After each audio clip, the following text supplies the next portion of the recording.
তোমার যদি আমাকে জল দিতে ইচ্ছে না করে তাহলে দিও না। এক গ্লাস জল আমি নিজের হাতে নিয়েও খেতে পারি, এটা কোনো বড় ব্যাপার নয়। কিন্তু যেটা কথা সেটা হলো নিজের ইচ্ছের বিরুদ্ধে কোনোদিনও কোনো কাজ করো না। মো তোকে একই কথাটা বলছি, ইচ্ছার বাহাতে কোনো কামটো করিস না। কি? কিছু না, একটা কথা বলার আনছে। কালকে মু পলাশ বনিটো যেছি।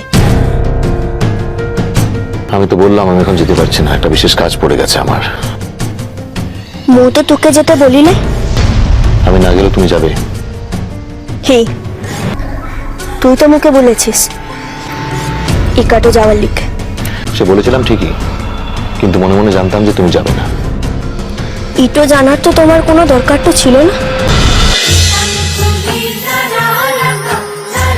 ইষ্টি কুটুম সোম থেকে রবি প্রতিদিন দুপুর 2টায় স্টার জলসায়। এই ধরনের আরো ভিডিও পেতে চ্যানেলটি সাবস্ক্রাইব করো। ভিডিওটি সম্পূর্ণ বিনোদনের জন্য তৈরি, ভুল ত্রুটি হলে ক্ষমা করবেন। ভালো লাগলে লাইক শেয়ার ও কমেন্ট করতে ভুলবেন না, আর চ্যানেলটি সাবস্ক্রাইব করে পাশে থাকবেন। ধন্যবাদ।